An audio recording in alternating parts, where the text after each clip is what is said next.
Hey there, alligators! I know you're all chomping at the bit to hear my conversion stories. The first three who requested that I speak about my conversion were Kara Parsons, David Santiago, and Resource 777. So we're just gonna get right to it.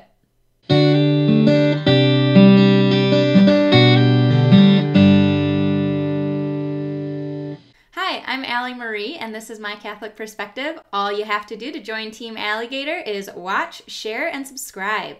I'm going to be breaking my conversion story up into three parts: conversion of my mind, conversion of my body, and conversion of my spirit. When I think about God being a triune being, I see him as a mind, body, spirit entity. When I look in the mirror, I may see a 2D image, and since I'm a 3D image, does that make God some sort of 4D tesseract in real life? That in and of itself is what caused me to choose to be Christian. Once I chose I wanted to be a Christian, I figured I may as well be a part of the very first ones. I was raised in a ton of different churches. I went to a Reformed church, Baptist, non-denominational, you name it. By the time I had gotten to college, I hit more of an agnostic approach to God. I knew that something bigger was out there, but I didn't want to define him or put a name on it. This would be where the conversion of my mind comes into play.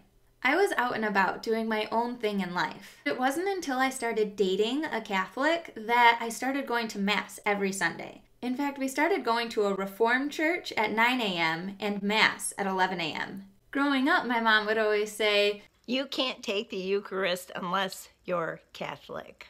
By the time that I was going to Mass every Sunday, I wanted to know why. So I started asking priests. The first one I asked said, "Well, I don't check a Catholic ID card, so if you want to consume the Eucharist, you're fine." And I walked away being like, oh no.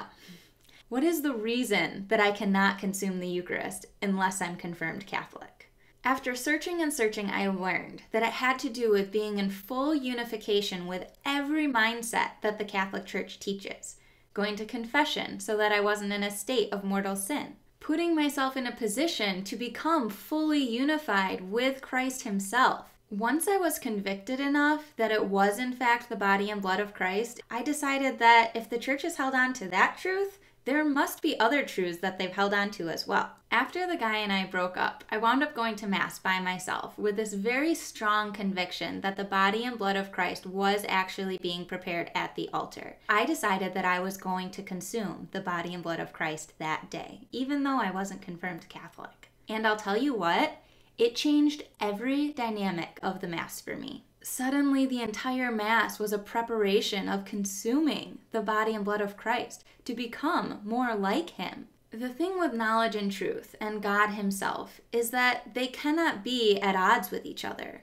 God himself is intrinsically whole, which means it literally cannot simultaneously be the body and blood of Christ and simply bread and wine. It's either one or the other. In the early church, they didn't even recognize the word communion.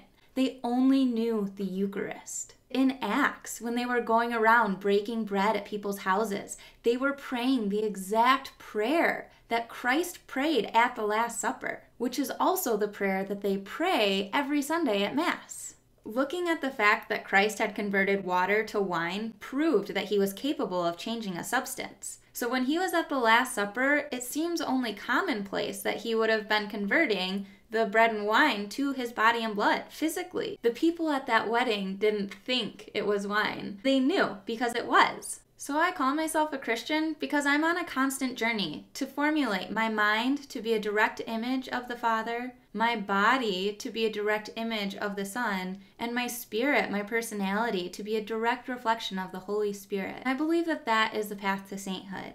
That is what we should all be striving for. It was within the Catholic Church and the graces within the sacraments that I was able to find a way to overcome these different vices that had their grips on me. I had a conversation today about the Catholic guilt, and going to confession was the only way that I was able to rid myself of the guilt of my past. But all of that's going to come tomorrow when I talk about the conversion of my body, talking about chastity, how my life actually began to change in this process of discovering who I am and why I am worthy of respect. Tomorrow I'll be sharing something that I've never shared publicly. And it's what truly shaped and formed my understanding of what true chastity means. So that's that. I hope you alligators ate your Wheaties this morning, because you know there are going to be a lot of people in the comments arguing against everything that I just stated. You guys are awesome for keeping up with all of the comments. Seriously, I appreciate it more than you know. I look forward to chatting with you guys in the comments and then seeing you tomorrow. God bless you all, and we'll see you later, alligators.